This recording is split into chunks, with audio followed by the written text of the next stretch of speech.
umaga po sa ating lahat. Hallelujah. Kailangan niya ako po lahat tayo. Tumayo at tayo sa kasalanan sa ating mga sa ating Panginoon.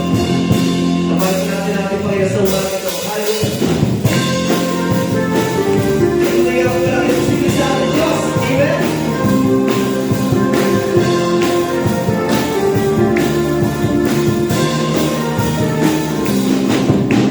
Walang imposible sa ating Diyos. Kaya niya gawin lahat. Kahirap sa lingkod, kahirap mabuhay. Walang imposible sa ating Diyos. Walang imposible sa ating Diyos. Kaya niya gawin lahat. Kahirap sa lingkod, kahirap mabuhay. Walang imposible sa ating Diyos. Kaya ni Jesus na ikaw ay ipagpalagi. Hindi pa sa'yo, inaasam, hindi pa sa'yo,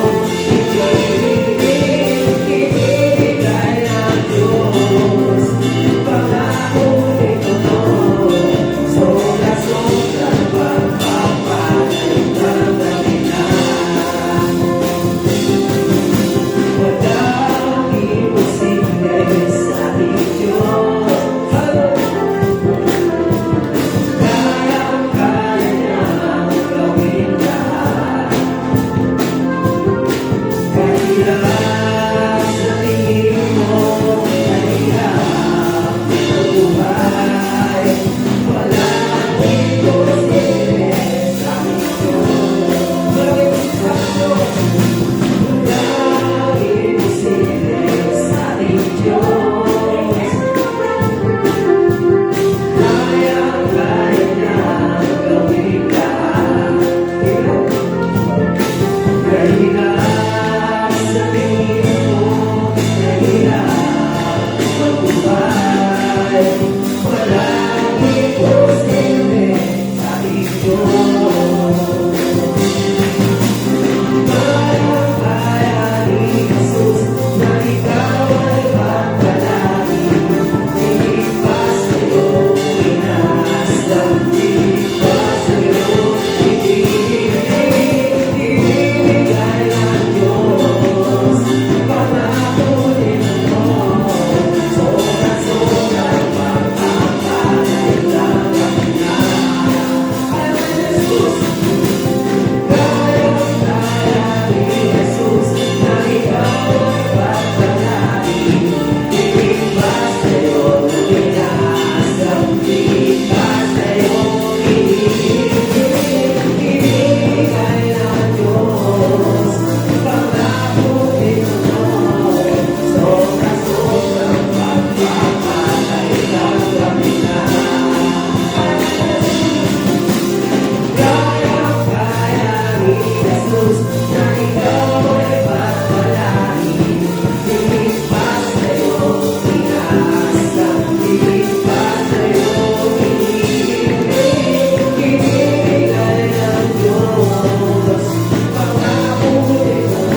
mo'y iyakapos, pinag-ibig sa marami. Pagkat ikaw ay mabuti, pagkat ikaw ay mabuti. Ikaw ang pastorin ko, kukulang sa wala. Aking ka, bigay ang kasalanan at umabot sa wala. Aking ka, sa wala sa hapong kailangan. Ikaw sa hapong kailangan. Wala nang maiiwan, kahit sa wala, kahit sa wala. Aking ka.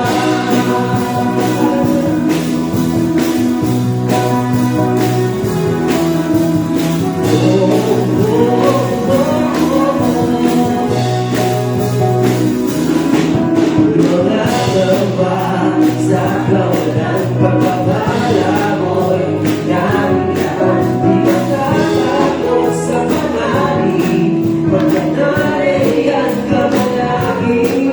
Pinipilas sa pagsubok, pagpasama mo'y iyakapos. Pinipigil sa pagkawin, pagkat ikaw ay mabuti.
Pag-ibig mo'y wagas at walang pantay sa aming puso, sa aming buhay.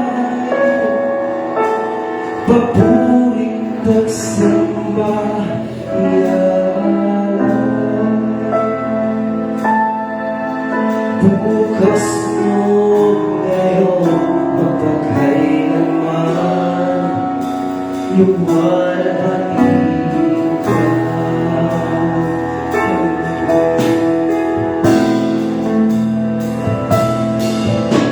Kapatid mo, Diyos, nakita. Ang pag-ibig mo'y wagas at walang kapantay sa aming puso, sa aming buhay. Papuring nagsambang ialay. Bukas mo ngayon, magpakailanman, lumalhati ka.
Pasasalamat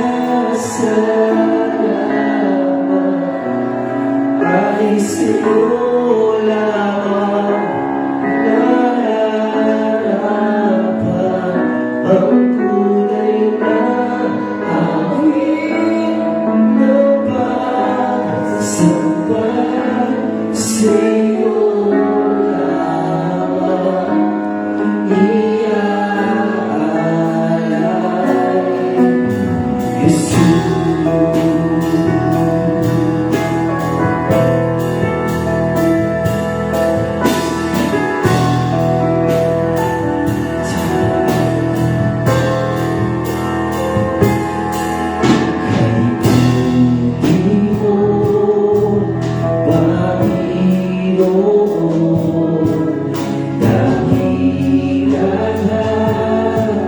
Sa buhay ko, sa labis na pag-ibig mo ay naligtas ako.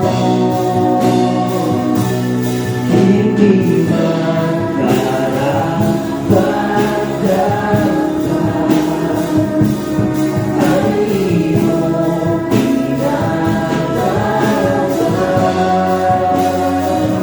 at binigyan mo pa ng diin.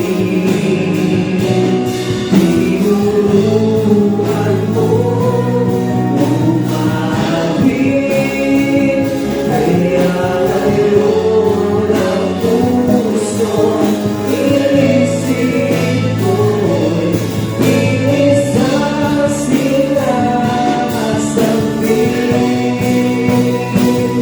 Ang pagpupuri ka sa salamat ay sa'yo lamang nararapat ang tunay na awit ng pagsamba sa'yo lamang iaalay ang pagpupuri pa sa salamat ay sa'yo lamang nararapat ang tunay na awit ng pagsamba sa'yo lamang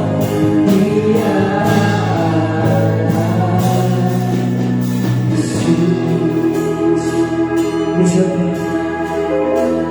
nasa mo ang pagpupuri ka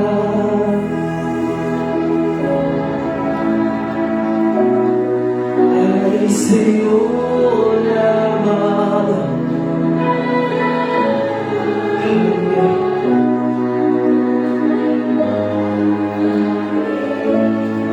Ng pagsamba sa'yo lamang iaalay ang pagpupuri pa sa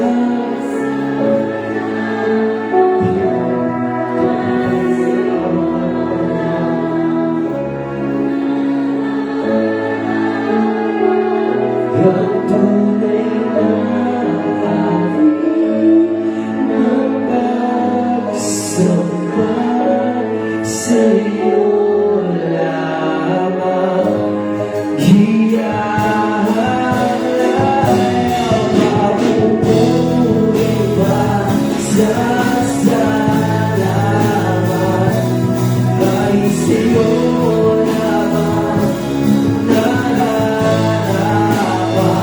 ang tunay na awit ng pagsamba sa'yo lamang iaalay, Jesus. Lord God, hallelujah. Panginoon, maraming salamat, Lord, Sa umaga nito, Panginoon, namili na ito kami, Panginoon. Sumasamba sa iyo, Panginoon. Pinupuri ka namin, Lord. Tinatangila ka namin, Lord, sa umaga ito. Maraming salamat, Panginoon, sa biyaya mo, Panginoon. Lord, patawarin mo kami, Panginoon, sa mga nagawa namin pagkakamali. Sinasadya mo hindi, Panginoon. Yung mga kasalanan na sa isip namin, sa nalita at sa ginawa, Panginoon.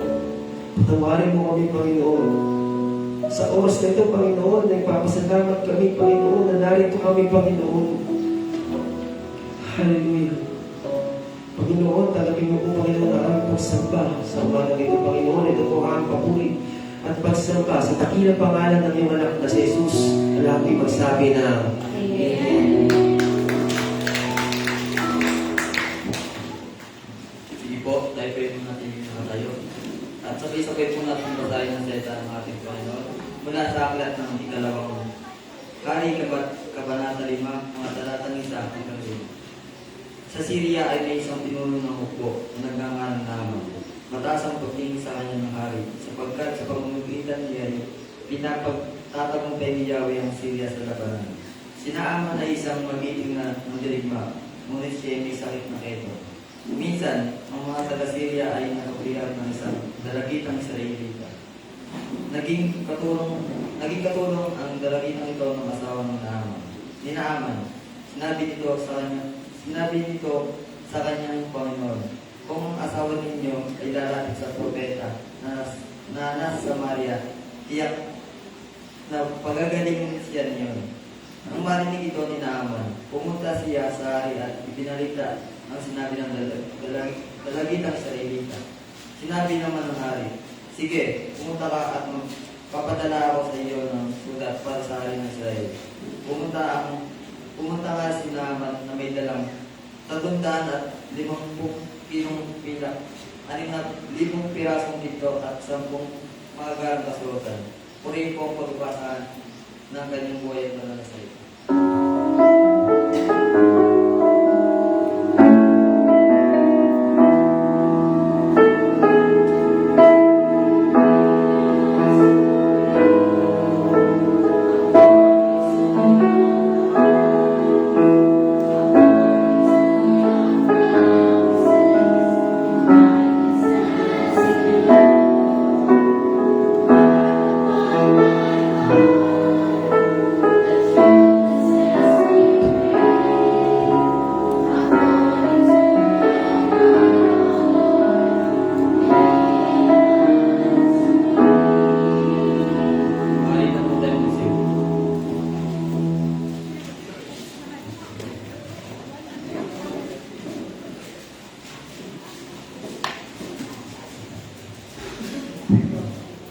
Thank you. Magandang umaga po sa inyo lahat. Pagpalain tayo natin, Panginoon. Kaya sabi nga sa katabi na God bless you and Happy Lord's Day. Parang ano po? Mula na nung lakas kanina eh.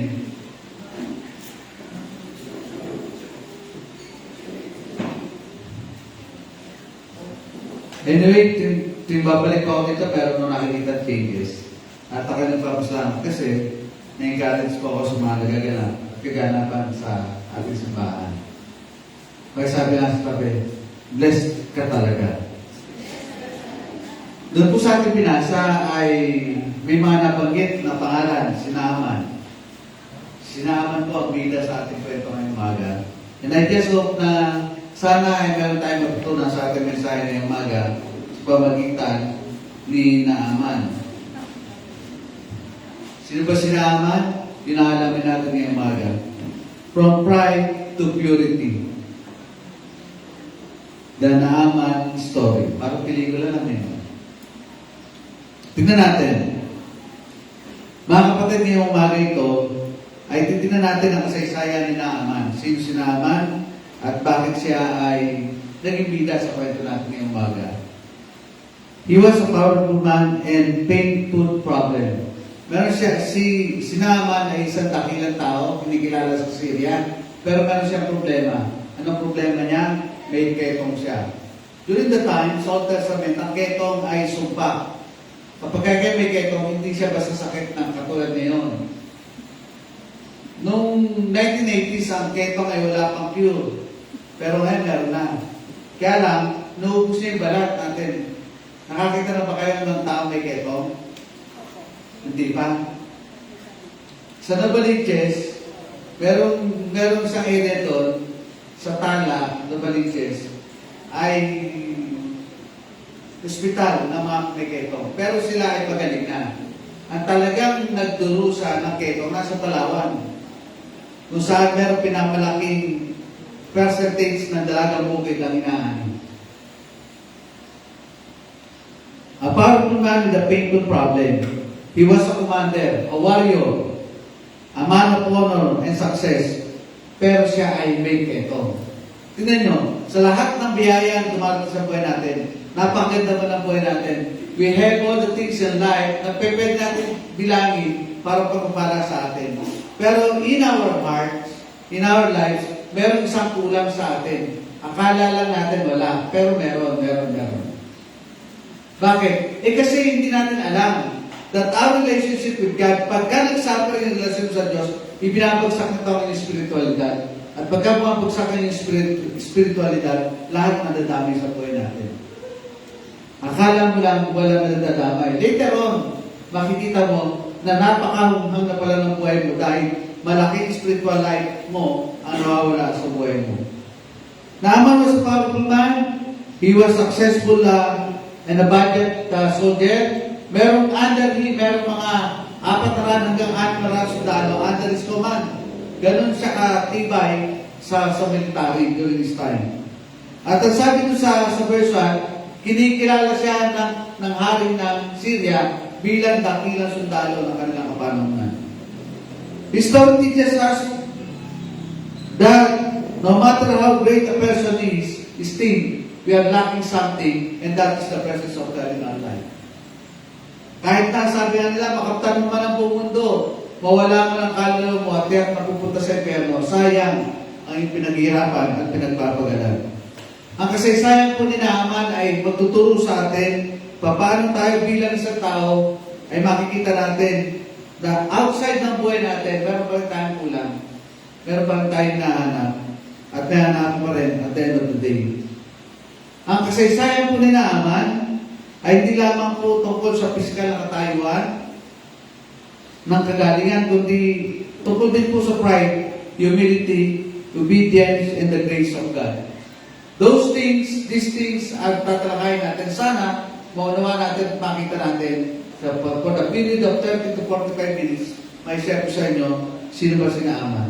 Anyway, ang Bible po ay binubuo ng 6 na libro. 39 sa Old Testament at 27 sa New Testament. Meron po siya 1,129 na chapter. Siyam na po at dalawang hirap talaga magaling ng Tagalog. Hirap talaga eh. 920 ay Old Testament. 206 na po ang Bagong Tipan. Meron po siya 31,102 total verses. Sa buwan ng Biblia ay merong 31,102 verses. 33,000, 3,145 ang nasa Old Testament at 7,000 at 777 sa New Testament. Kung memorize mo ang Bible, dapat memorize mo yung 31,102 verses para maunawaan mo ang Biblia. Kailangan ba natin gawin yan? Hindi.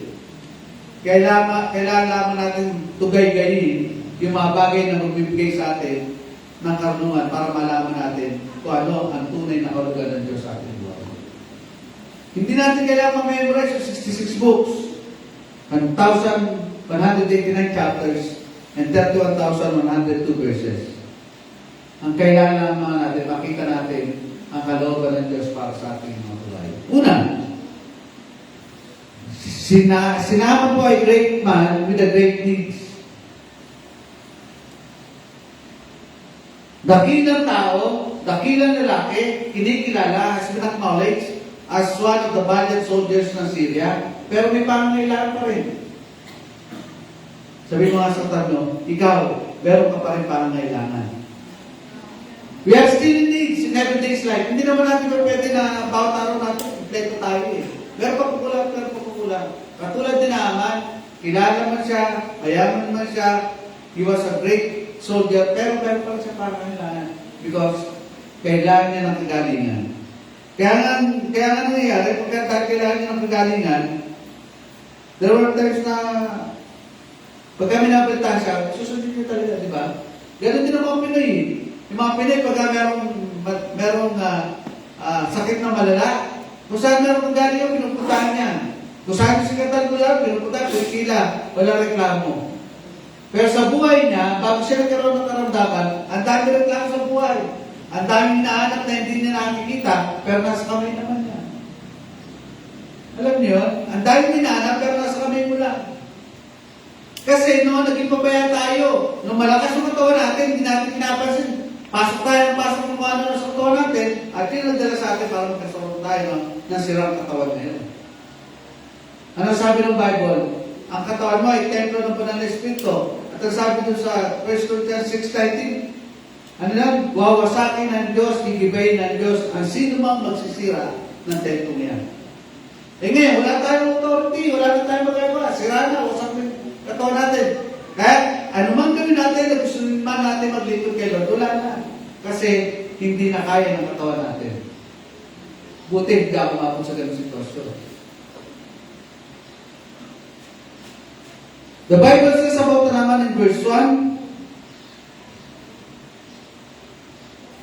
ang sabi doon, Naaman was a commander of the army of the king of Iran. He was a great man in the sight of his master and highly regarded because through him the Lord had given victory to Iran. So pamagitan pa rin ng Diyos. Naknarin sa Biblia na kaya pinayagan ng Diyos na kilala sa Naaman because dating time para malulhati ang pangalan ng Diyos. And it was done. Sa kwento natin, sa bandang makikita natin paano nalulhati ang Diyos sa pamagitan ng Aram na hindi naman ng Diyos. Na hindi anak ng Diyos, pero nalulhati ang pangalan ng Diyos because of God's miracle in His life. Sa'yo, kailan muli naramdaman ang miracle ng Diyos sa buhay mo? Kailan muli naramdaman ang biyaya ng Diyos sa buhay mo? Kailan mo huling naramdaman ang pagpapala ng Diyos na tinanggap mo sa iyong mga kamay? And you can count them one by one. Ang biyaya mo hindi tumitigil. Ang biyaya ng Diyos ay tuloy-tuloy. Kaya nga sabi ng Psalms, ang biyaya ng Diyos ay laging bago bawat umaga. Hindi napapaan sa binibigay ng Diyos araw-araw. Pagsabi mo yun sa katabi mo, hindi napapaan sa biyaya ng Diyos. Eh tayo, mga testimony natin, ilang taon na. Yung nagano'n sa buhay natin, ilang taon na, ilang araw na, ilang linggo na nakalipas. Wala pang bago. Para sabihin natin, Lord, thank you dahil binago mo yung buhay ko. Lord, thank you dahil sa mga pagpapalan ko. Bakit nga po gano'n? Ano? Pagka-testimony tayo, lahat ng nasasabi natin yung luma. Walang bago. Para ba ang Diyos natin ay limited? Lamang sa mga biyaya, pagbibigay ng biyaya sa kanyang mga anak. He was a commander. Sinerge ko ngayon umaga. So yun nga kaya ang sundalo under a commander. Nung kasi meron akong iniisip na nakilala ko general sa Philippine Army that time. Nakalimutan ko yung apelido niya. Under him, na-born again siya, the Lord spoke to him, nagkaroon siya ng Bible study sa kanyang nasasakop ang mga sundalo. At nagugulat siya araw-araw, God spoken to his soldier, laging may na-born again. Until one time, yung kanyang kung nasasakop ang mga sundalo, born again lahat, pansinin ninyo, ang isang 800 o 6 sundalo, under na isang commander, ay na-born again lahat. Ano mangyayari sa bansang Pilipinas? Eh tayo, gulo-gulo tayo sa flood control. Hanggang doon na lang umusumpay natin, flood control. Wala nang flood, may control pa rin. At yung mga pera na umas, kaya nagdadala ko sa opisina ng pinanggagalingan ng flood control. Sabi ko, dito nang galing napakaraming piso nung nilalabas sa araw-araw. Sa DPWH. Kasi nandun lang sa TK Malolos. Yung second district. Ganun karaming pera nilalabas natin araw-araw. Pero yung testimony natin kayo, wala tayo may labas. Ang dami natin ginagastos, ang dami natin pinagdalaanan. Tingnan nyo, kapag kalooban ng Diyos hindi nagaganap, nauubos ang kayamanan mo, nauubos ang pera mo. Tawag punta sa doktor, pagpapagamot. Pagka wala dasal, gulawin na lang. Wala na eh. Kaya pagka napalitan natin doon sa lugar na yun, may nagpapagaling, pupunta natin. Pipili tayo ng matagal. At dahil of the day, wala na namang galingan na napupunta sa atin. Masyado tayo naniniwala sa mga bagay na hindi para sa atin dapat bilang mananampalataya. He was a great man in the sight of his master and a valiant soldier. The Bible describing his success, pinapakita po ng Biblia ng kanyang success ay hindi lamang po bilang siya ay respetado, hindi lamang dahil siya ay gifted. Diba si Joshua din gifted, pero hindi naging kasing sikat ni Naaman. He was a great soldier, si Joshua, dakilang sundalo ng Diyos, pero hindi pinasikat ng Lord. Bakit? Kasi bakit pagkasumikat si Joshua, lumaki ang ulo. Sinaman, kailangan pasikatin ng Lord kasi hindi siya Israelites. Hindi siya Hudyo, kaya kailangan na gumawa ng Diyos kanyang buhay para magkaroon ng pagtoo ang dakilang pangalan ng ating Panginoon. Laging tatandaan, God is faithful to everyone who believe and surrender His life to Him. Kung di natin bibigay po natin, we're nothing. In spite of his military power, hindi napagaling yung kanyang karamdaman. Kilala siya, dakila siya bilang sundalo, pero hindi napagaling yung kanyang keto. Sa kabila ng kanyang kayamanan, hindi rin napagaling ng kanyang kayamanan ng kanyang keto. Naalala niyo yung babae tinudugo, 12 taon? Inubos niya ng kayamanan niya. Ano sabi ng babae? Mahawakan ko lang laylayin ng kanyang damit, gagaling ako. Hindi pa nga niya nahawakan. Napansin na siya ni Jesus. Ikaw, kailan ka uli napansin ni Jesus? Yung babae, sa tagal ng panahon, 12 taon siya nagdudusa doon sa kanyang karamdaman ng pagdurugo. Ang sabi niya, mahawakan ko lang laylayin ng kanyang damit, gagaling ako. Hindi pa kanya nahawakan yung damit ni Jesus, gumaling na siya. Hindi pa niya nahawakan yung damit ni Jesus, napansin na siya ni Jesus. Kailangan lang natin mapansin ni Jesus sa bawat bagay na gusto natin mangyari. At pagka napansin tayo ng Lord, biyaya ang kasunod. Ikaw, kailan mo napansin ni Lord? Kailan mo napansin yung gawa mo ni Lord? O baka ibang Lord na nakakapansin sa'yo? Mas mabigat yun. Out of his position in his life, bilang acknowledge ng King of Syria, hindi na pagaling ang kanyang karamdaman. Bidori Solo sa Syria, hindi rin napagaling ang kanyang karamdaman. Ano nagpagaling sa kanya? Yung balita ng isang hindi kilalang katulong sa bahay. Kaya naging katulong because they were captives. Ang Israel, kapag ka nakakaptive ng ibang bayan, meron kasalanan na nagawa. At kapag ka ang Diyos ay pumalo, buong Israelites, kasama sa parusa, walang magaling at walang mahusay. Lahat sila captives. Nung nahuli sila lahat, ginagawa sila katulong ng kanilang mga nasa. At siya naman, nagkaroon ng katulong na isang Israelites. Ano ang testimony ng babae? Kung makakausap naman niya yung propeta sa Samaria, gagaling siya. Ba't yun ang kapositibo ang mentalidad ni nung katulong na babae? Because she knew that his God, that her God, is a faithful God. Sanay siya sa imaga. Sanay sila sa biyaya ng Diyos. Sanay sila na tumatanggap mula sa Panginoon. Kaya they testified of His kindness towards others. Habang ikaw ay tumatanggap ng biyaya, habang ikaw ay tumatanggap ng pagpapala, nasasabi mo sa iba. Pero kapag kayo ka tinakatanggap ng biyaya, wala kang may share. Bakit? Wala kang blessing eh. Paano ba dumarating blessing sa atin? Kapag tayo ay naging tapat sa ating Panginoon. Kapag tayo ay sumusunod sa kalooban ng ating Panginoon, dumarating ang biyaya. At meron tayong testimony sa sabihin. Di ba? Nung dumating ulit ka, testimony natin, 10 years ago, testimony pa rin after 10 years eh. Pero nabago. Ewan ko lang ngayon. Yung testimony time, bago na yung testimony. Kasi ang Diyos nagbibigay ng biyaya bawat araw. So bago pa lang, pag-gising natin, may biyaya ng Diyos. Alam mo ba yun? Ngayon, depende lang kung paano natin tatanggapin yung biyaya ng Diyos sa buhay natin. Kung paano natin pasisinayaan yung kabutihan ng Diyos sa ating mga buhay. Ganon din naman sa ating mga tao sa kapanahon natin. Nagsimula ang kasaysayan nga Aman nung narinig niya yung testimony ng kanyang katulong. Katulong. Di ba? Noon sinabi ko, ano sabi ng Diyos kay Adan? Ngayon din, gagawa ko ng isang katulong ni Adan. Hindi matanggap ng mga asawa ng bahay. Sabi na, katulong lang ako. Hindi nila masabi. Pero yun yung purpose ng Diyos kanila. Ang sabi ng Diyos, and I will make a suitable helper to him. Sabi ng Diyos kay Adan, ako ay gagawa ng karapat-dapat na katulong sa iyo. Kasi mali interpretasyon natin. Kaya tayo hindi magkasundo kasi mali interpretation natin. Nung sinabi ng Diyos kay Adan, I will make a suitable helper to him. Anong inisip natin? Oy, katulong lang kita. Lahat ng gusto ko gagawin. Hindi yun. Hindi na ibig sabihin ng Diyos kay Adan. Yung suitable helper, tamang makakatulong mo. O paano gagawin natin? Paano natin malalaman yung tamang katulong? O dahil maglalaba yung babae. Maglalaba. Papot nga ng hanger. Isampay mo na to. Tapos ka na maglaba, kailangan mo na katulong. Sino mag-hanger? Sino magsasampay? Di yung katulong.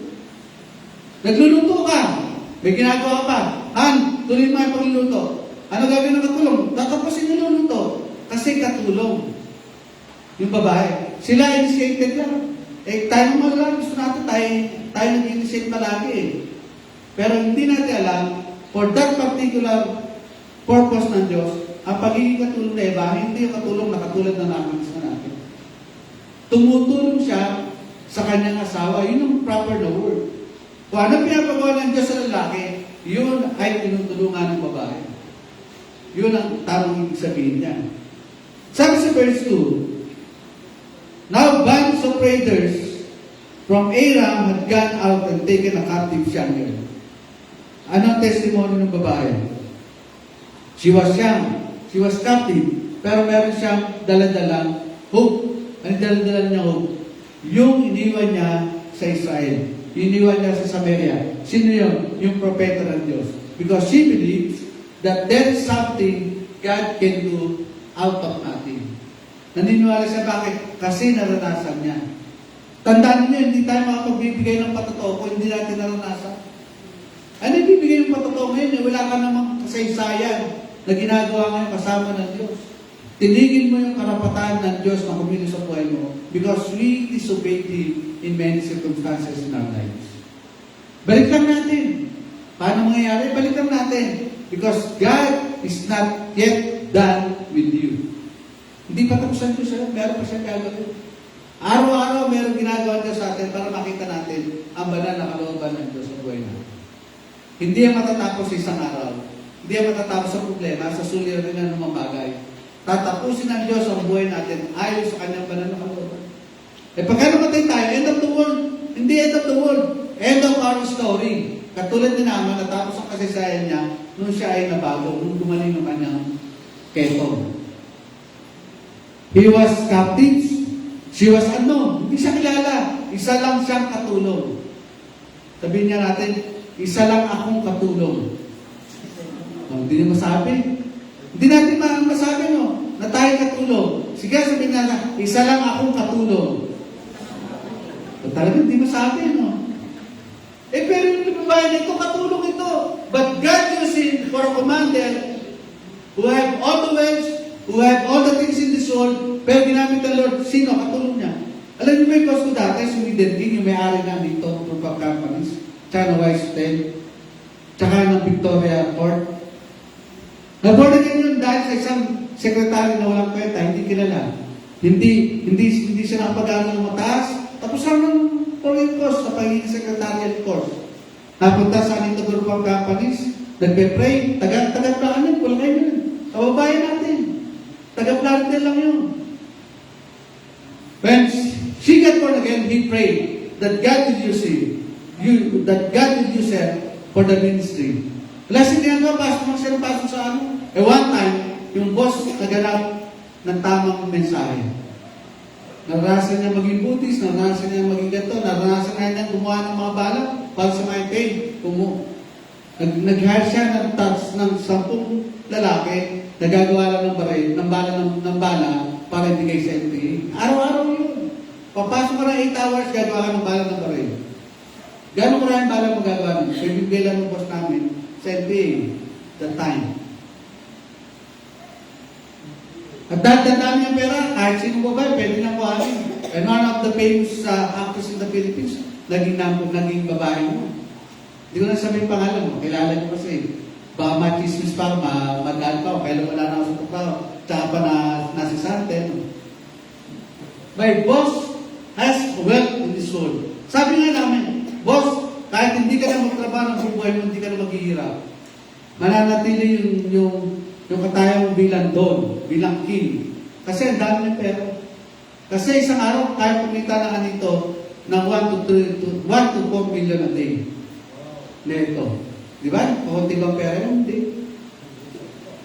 But one day, God spoke to him that he need to receive Jesus as his Lord. Sa pamagitan ng isang sekretarya na taga-Pulilan. Sinare niya. Nung na-share niya, umiyak yung mama. Nag-pray kay Jesus, tanggap siya bilang sabi parang tatlo. Ilang tao na born again doon sa company na dati hindi kumikilala. Ang trabaho namin, kung paano papasok ng customer sa loob na nito, ano ba ginagawa ng mga pumapasok sa nito? Hindi naman nagpipitik bulag din doon. Ang dami namin sinirang buhay ng mga babae, ang dami namin sinirang pamilya. But then when our boss got born again, everything is a history. Pagdating ng panahon, ganito rin nangyari ko sa bata. Nakatulong ni Naaman. Sabi niya, nag-testimony lang siya. Madam, kung makakausap lang ni boss yung propeta sa Samaria, gagaling siya. Positive yung kanya approach. Bakit? Kasi naniniwala siya sa propeta ng Israel. Because the Israelites grows and live in the proper authority ng mga propeta during that time. The Bible describing success, but the deepest need na pangailangan ni Aman, kailangan niya ng kagalingan. Kailan mangyari yun? And the story started to answer the prayer of Naaman. Nanalangin niya naman siya. Sa palagay niya, hindi na nalangin si Naaman. Nanalangin siya kahit hindi siya udyo, kahit hindi siya anak ng Diyos. Ang daming tao na nanalangin, hindi lang tinutugon ng Diyos. Bakit? Wala silang karapatan na tugunin ng Diyos kasi hindi sila anak ng Diyos. Sino ang tinutugon ng panalangin ng Diyos? Yung kanyang mga anak lang. Kung hindi ka anak ng Diyos, hindi ka papansinin ng Diyos. Bakit? Kasi hindi ka naman anak ng Diyos. But on special situations like this, Naaman heard his prayer by God.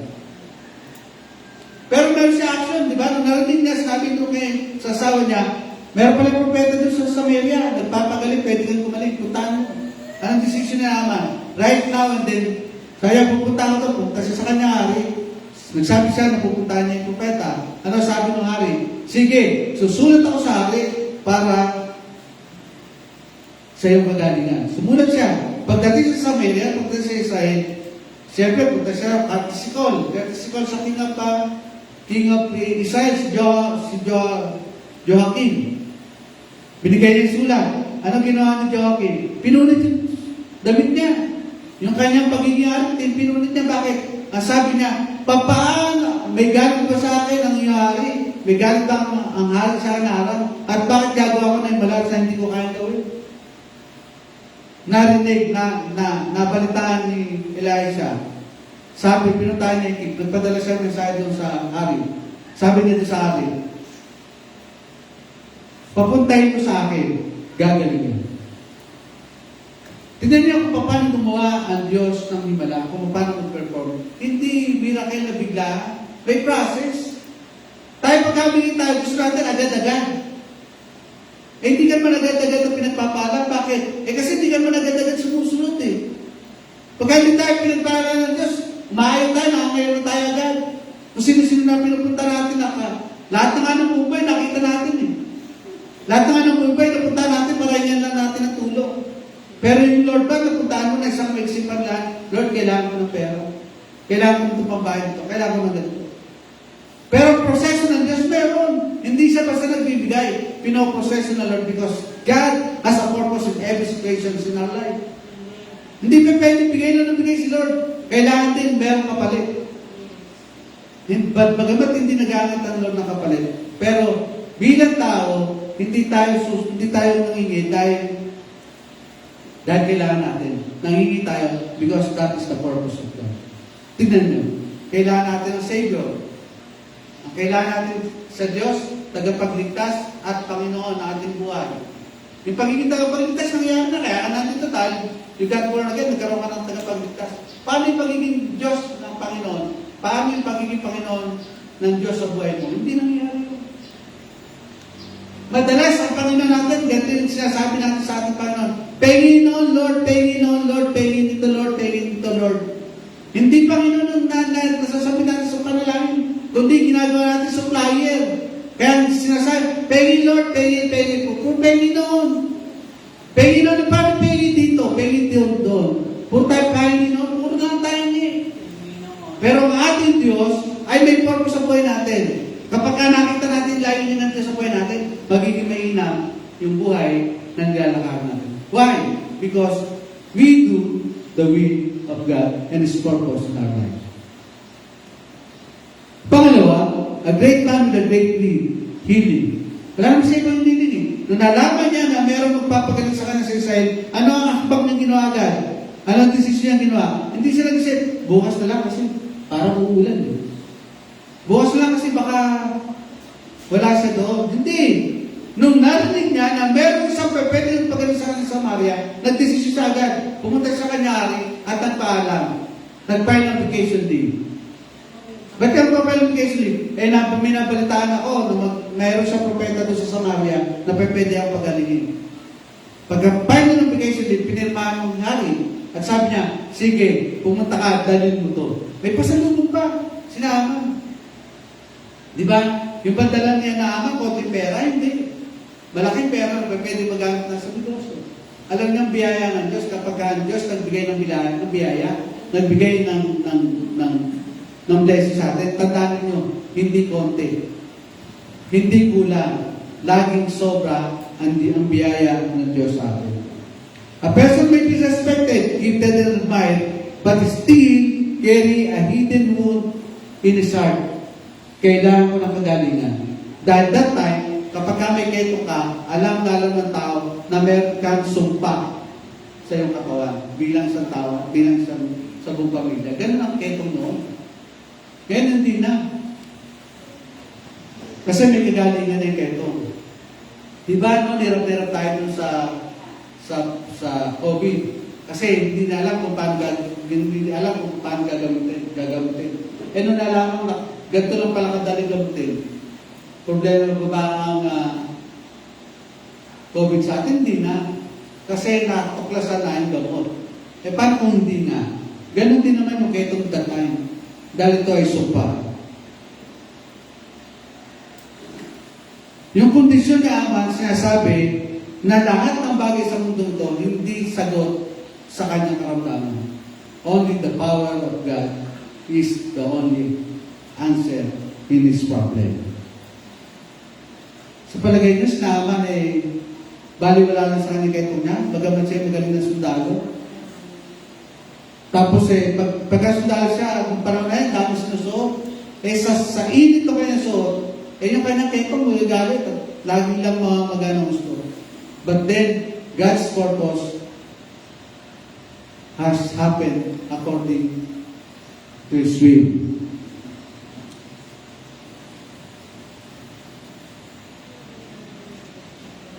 Pangatlo,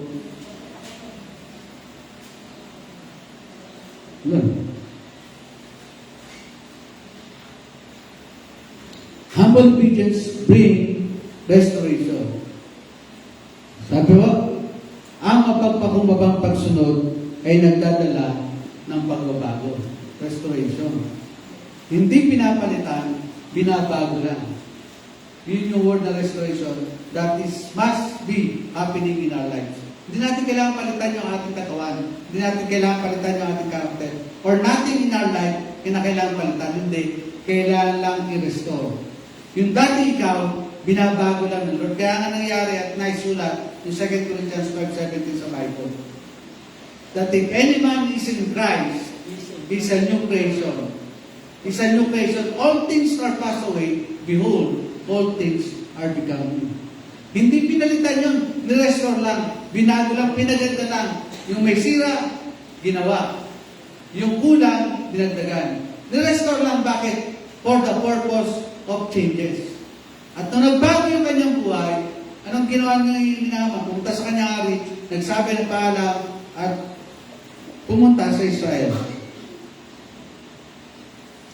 Pero nagreklamo siya. Ang expectation niya, i-acknowledge siya bilang mahusay na sundalo ni Elisha, pero hindi. Hindi nga siya inarap eh. Ano ginawa ni Elisha? Maaaring tinuruan siya ng Lord. Huwag marapin, ayaw siya. Eh tayo nagkakandara pa tayo pagka darating yung mayor. Dati si congressman, nagkakandara pa tayo. Na marap, baka may ayutin, hindi natin alam. Pero sa totoo lang, hindi dapat. Dahil bilang anak ng Diyos, dapat you have this pride that you have something special in the sight of these people. Si Elisha dumating, dakilang tao na galing sa Syria. Hinarapan ni Elisha, hindi. Kaya nga nag-disappoint si Naaman eh. Ang sabi ni Naaman, nakaka-exulto naman to. Napakawalang kwenta naman tao to. Ako si Naaman, dumating dito, hindi man niya harapin. Ano siya ginawa ni Elisha? Inutusan niya kanyang disciple. Sabi mo sa kanya, pumunta ng Jordan at lumubog siya ng 7 beses. Ang sabi ni Elisha, lumubog ka ng 7 beses. Ang nasa isip ni Naaman, maligo ng 7 beses sa ilog. Eh, yun na tayo, pagkasama, ang ilog Jordan ay napakarumi. Kasi siya, kainin man siya ng lahat ng mga hayop yun nila tayo. Eh, pagkapainin man siya ng hayop, ano nandun? Dumi, pupo, lahat nandun na. May mga patay na kung ano-ano. Nandun sa ilog Jordan kasi summer. Pero pagkatagulan, malalim siya. At mayroon siya tawirin. God is a purpose in everything. Ito yung binigay ng karunong kay Elisha. Sabi mo kay Naaman, pumunta sa ilog Jordan. Lumubog siya ng 7 beses. Nagalit si Naaman. Bakit parang walang pwede siyang tao na hinalang, hindi man lang siya hinalang ng Elisha. Ne-expect niya, lalapitan siya, sabi sa kanya, gagawa ng isang deklarasyon. Para sa kanya, hindi. Hindi siya hinalang ni Elisha, sabi lang ni Elisha. Sabi mo sa kanya, pumunta sa ilog Jordan, lumubog ng 7 beses. Ang sama ng loob na. Ngayon, yung kanyang mga tawan, mga closing bodyguard niya, siguro, bumulong sa kanya, Boss, huwag ka nang magsalita ng kung ano, sumunod ka na lang. Sumunod ka na lang. Dumating time, and Naaman decided to humble himself before the command. Kaya pumunta sila sa ilog Jordan. Siguro papalapit sila sa ilog Jordan. Naamin ka kung ano yung amoy ng ilog. Kasi nga sa amin, mabago ang tubig. Hindi siya ganun maganda. Kasi nga, doon lahat pinapainom, lahat ng alagang tupa, alagang bakal, lahat ng alagang pinapainom. Hindi natin may iwasan, mayroong mamamatay doon. Hindi natin may iwasan na mayroong mga virus doon. Pero, Naaman obey what the Lord's commanded him. Palapit, lumapit, lumubog sa ilog. Unang lubog, may ketok, pangang lubog, wala, may ketok, pangang lubog. Uy, medyo nababawasan. Pang-4 na lubog, pagdating ng 7 lubog, nawala lahat ng kanyang ketok. Ang sabi ng Bible, ang kanyang tutis ay kasing tutis ng bata. Yung kanyang balat. How much more? Nakakita na ba yung mga bata na puro galis yung kanilang hindi. Magaganda ang balat nila. Ibig sabihin, ang Diyos kaya gawin, gumawa ng himala para sa atin. Kaya kanyang pagandahin. Kaya niya palaliman lahat ng dimpon mo ayon sa kalooban ng Diyos. Diba? Lahat ng pwede gawin ng Diyos, kaya kanyang pagandahin, kaya niyang tanggalin yung kulupot sa balat mo. Hindi mo na kailangan gumawa ng kung ano-ano para magpasalamat doktor. God is a purpose in every circumstances in life. Tingnan siya naman. Sumunod lang siya. Lumubog. Hindi naman sinabi ni Elisha maligo eh. Sabi lang lumubog ka 7 beses. O di siguro yung mababay tubig, nabewang lang yung tubig nun. Lalo dito sa Nueva Ecija, lalaking mababaw na ito, ganyan tuhod lang. Ganun kalalit. Ganun kalalit. Inaas lang. Diba, nung natin siya sa tubig lumubog. dalawa, tatlo, walang changes. Pagdating ng 5, nababago na siguro. Pagdating ng 7 lubog na, 2 minutes ang kutis, dinaaman. Nawala ang keto. Ilan lubog? 7. Ilang obedience? 1 lang.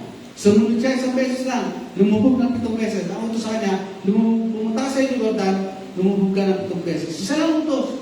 Pero ito yung ginawa niya 7 beses. And changes started to manifest according to the will of God. Pagdating ng 7, makit siya. Tuwan-tuwa si Naaman. Kasi hindi yung expectation niya. Ang expectation lang niya, gumaling yung keto niya. Alam niyo ba yung mga may keto? Yung galing ng Palawan, tapos darating sa Nabaliches, kung papagaling na. Yung mga balat nila, kulang-kulang na. May nakita na ba keto, yung kalati ng ulo, tanggal? Di ba? Hindi nyo kaya sa tignan. Parang nakakapandiri. Parang sa zombie, pero magaling na yun. Kaya nang paano kung maglalakad kayo sa kalsada, yung kalahati ng mukha mo wala na. Iskal na lang natitira. Paano kung maglalakad sa kalsada, kung yung mga parte ng katawan mo, bawas-bawas na because of keto. Kasi ang keto kumakain ng laman. Kaya yung problema niya, hindi ganun katali. Kahit magaling siya, kahit mahusay siya, yung pagkakaroon niya ng keto, sumpa sa kanya. Kaya nung may nalalaman siya na pwedeng pagaling sa kanya, kahit saan ba yung pupuntahan niya. And nabalitaan niya sa pamagitan na walang kwenta katulong, pero may dalang pag-asa, naniwala siya, and he go to Elisha. Yung hari nga pinuntahan, mali ang koneksyon.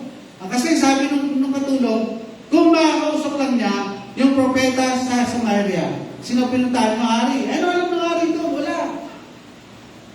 Tanging si Elisha lang ang nakakalam ko. Kaya sabi ni Elisha, nalaman na pinunit yung kanyang damit. Siyempre, bilang mamaya na Samaria, sinabihan niya hari, para wala yung kanyang alalahan, padala mo sa akin yung taong yan. And ibalo. Hindi naman nila. Hanggang nung natapos ng gumaling, pag-aaw ni Naaman sa ilog, natutuwa siya. Ang kinis ng palat niya. Yung mga ringkas siya na wala. Bakit? Kasi kalooban ni Lord. Kaya pag kayo si Lord, malingko kayo ito sa pagkalutulay. Kung may lumalabas pagkagabitan. Lumubog kayo 7 beses. Lumubog kayo. Kahit walang tubig. At least nasa ilog kayo. Sabi ni Lord, lumubog ka. Hindi mo pa rin. May mga kasi kung tatawag ka nga, isa, tuloy-tuloy mo lang. Kasi yung pala magpapatanggal ang ringkas mo. Magpapatanggal ang kulubot mo. Kasi ayaw mo nang kinukulubot ka. Kidding aside, anumang problema dumaraan sa atin, tandaan natin, God is a purpose. May layan na ng Diyos bakit nangyayari yan. Kailangan natin makinig at sumunod. Sinama nakinig. Sumunod. Pero meron sa pagdunod pa. Pero dahil sa mga nakapaligid sa kanyang Kristiyano, yung kanyang 8, sabi niya, Boss, huwag ka nang magreklamo, sumunod ka na lang. After ng maraming pagkakataon, maraming oras ng kanyang pagtatalo at pagpapaliwanagan, nakinig si Naaman. Sabi niya, sige, pupunta ako doon. Ito maganda, bilang likod ng Diyos. Kaya sinasabi ko, dapat hindi tayo makikipila sa napakabang pilahan ng ayuda. Dumating yung pagkakataon, gumaling si Naaman, gumaling kay Elisha. Di ba ang gandang karakter niya? Hindi siya taga-Israel. Hindi siya born again, pero marunong siya magpasalamat. I-acknowledge si Elisha. Binalik kayo si Elisha. Lahat ng regalo niya, dinala niya doon. Lahat ng padala ng hari, dinala niya kay Elisha. Ang maganda, yung karakter, tsaka attitude ni Elisha. Tinanggapan niya yung kaloob ni Naaman? Hindi. Hindi kayo tatanggapin. Maraming nakakita. Doon naman sa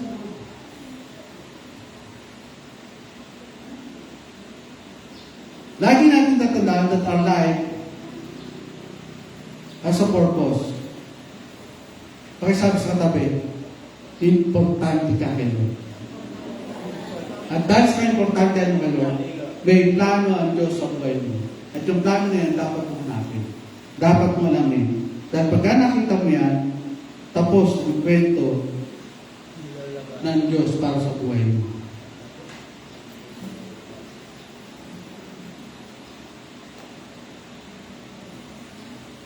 Ano pa kailangan natin? Tamang oras, tamang pagkakataon. Yung batang babae, Kung makakausap lamang niya yung propeta sa Samaria, gagaling siya. Tamang oras, tamang pagkakataon. Hindi siya nagmamadali because she knew the purpose of God. She knew the plan of God. Tayo, alam ba natin plano ng Diyos sa atin? Alam ba ng Diyos yung gusto nang mangyari sa atin? At dito mga kapatid,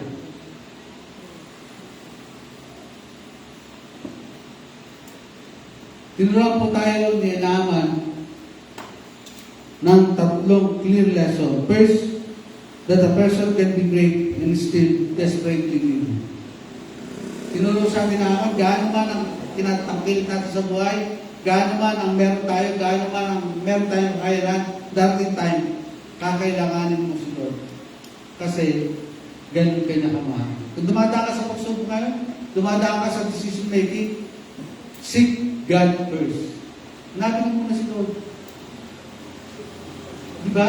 Dito lang sa Douglas, isipin mo ba na ngayon na sementado ni kalsada na yan? Nung nandito ako, natatanda ko, nung sinisemento pa lang, sementado pa lang, meron dumating ng mga galing sa DPWH. National. Sabi niya, sir, matagal na ba kayo dito? Hindi pa naman, may katagalan pa lang, konti pa lang.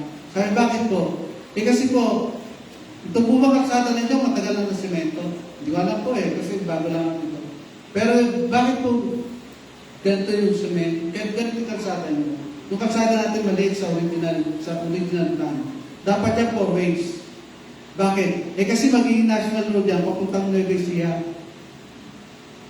Kaya kung ang bahay mo nasa kanto, nasa tabi, nasa unahan, mapalad ka, kasi blessing yan. Kapag kaya naging highway yan, at yun yung plano ng national government, pagka naging nangyari yan, anong pwede nilagay na negosyo dyan? Marami. Lahat ng pangarap ng mga taga-Douglas, pwede nilagay dyan. Magkakaroon ng supermarket dyan. Alam niyo yung bypass road papunta na Ecija, nagulat ako ganun kalapad. At saka sisado na. Ang dami nagdagdagi, hindi lang itong gilid, ang daming kondohan, mga nagtitinda ng kung ano, dahil sa mga nagdagdagi. Unang hakbang ng pag-develop. Pagka isang lugar ay dine-develop, ano kasunod? Kabuhayan, kayamanan. Kung mawala yun sa'yo, sayang. At the end of the day, magsisisi ka, bakit kasi? Bakit kasi?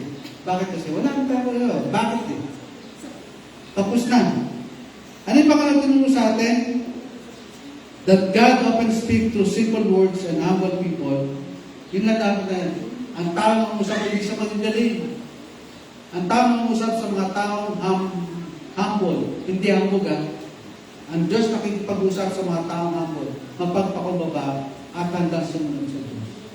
Pangatlo, that humble obedience open the door to restoration. Ang mapagpakumbabang puso na yan, magbubukas sa panibagong pinto ng pagbabago. Siyempre, tignan nyo, kung 4 na linya yung kalsada natin na yan, ang lapad yan, di ba? Ngayon, pag kaya naging national highway na, kasi national road yan, kaya kailangan dapat nga. Kasi report po natin, ang plan po dito ay 4 ways. Kaya barangay road pa rin ito. Talagang barangay road kasi 2 line lang. Dapat yan 4. Sabi ko, yan lang po yung nadatnan ko rito na ginawa. Sabi niya, tapos yung kapal niya, kulang sa standard. Pati sabi ko, galing pa naman. Ano po ba plano to? Kasi po ito magiging national road pupunta ng Ecija. Ang labas mo, kabanatuan na. Di ba? Ang sabi ng pangatlong lesson na tinuro sa atin ni Naaman, that humble obedience opened the door to restoration. May plano ang gobyerno para sa atin. Sana huwag masaya. The miracle did not begin in the Jordan River. It began in Naaman's heart. Tandaan natin, lahat ng himala sa buhay natin hindi nanggagaling sa ibang tao. Nanggagaling at nagsisimula sa puso ng bawat isa sa atin. Sana po makita natin ang mabuting karakter ni Naaman. Bagamat hindi born again, bagamat hindi lumaki sa pamilyang Kristiyano, bagamat hindi siya lumaki sa bansang Israel na mananampalataya, but when he heard something about Israel, He obeyed. He researched and he go. Tayo, kailan tayo go? O gusto natin, stop na lang na stop. Dahan-dahan lang kayo pag-stop. Natatandaan niyo, pagka biglang stop mo sa sasakyan, saan napupunta yung pasero? Sa unahan. Yung nabigla ng pwede driver, saan napupunta yung pasero? Pupunta lang sa unahan eh. Hindi naman soli yan eh. Ganon din tayo kay Lord. Huwag tayo mag-expect ng puro mabubuti. Darating tayo, magkaroon tayo ng problema. Magkaroon tayo sa ulo. Pero pagka dumating tayo na yan, dapat handa tayo hanapin ang kalooban natin Panginoon. Magandang umaga po sa inyo lahat. Pagpalain tayo natin Panginoon. And let us prepare ourselves para po sa susunod na bahagi ng ating programa ngayong umaga. Kaya kahit sabihin ko sa Diyos, hindi ba kayo nagkakataon kung hindi ako sanay? Kung ano yung kalooban ni Lord, dahil po tayo. Sino susunod sa akin? Kaya parang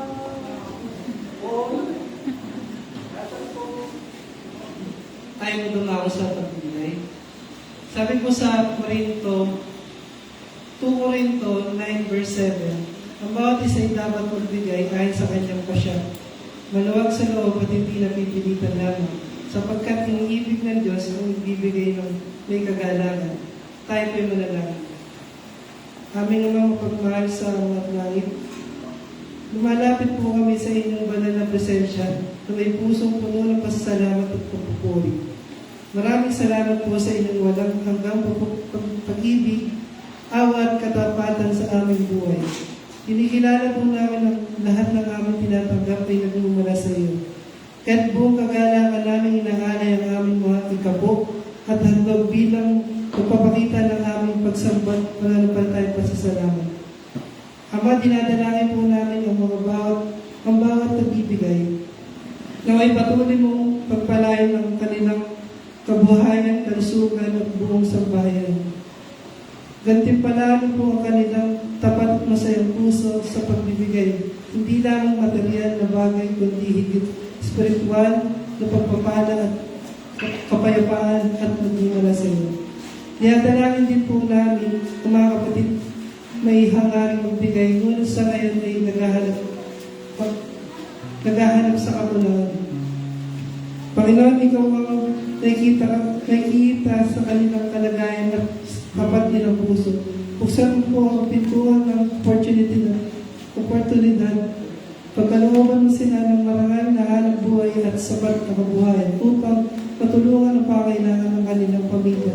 Magkaroon din sila ng kagalakang mapagbahagi ng iyong gawain. Dinadalangin din po namin ang namahalan sa simbahan. Bigyan mo po sila ng karunungan, katapatan at integridad sa pangasiwa ng bawat handog. Naway magamit ang lahat ng ito sa pagpapalaganap ng iyong salita at pagsuporta. Panginoon, sa iyo po tinataas ko ng Diyos na yun.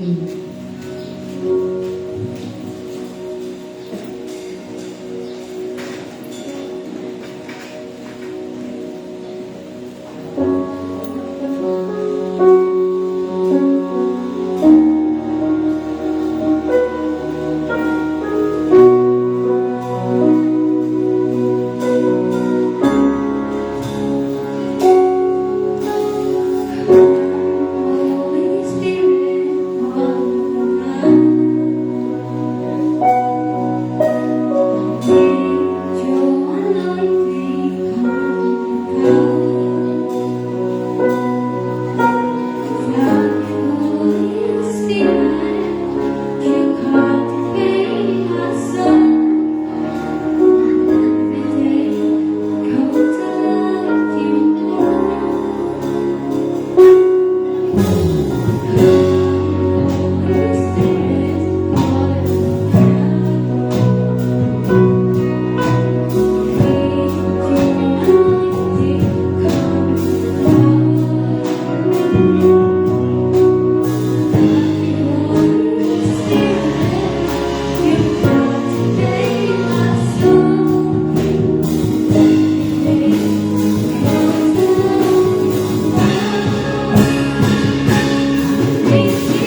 Blessed Sunday morning po sa ating lahat. Na-bless po ba?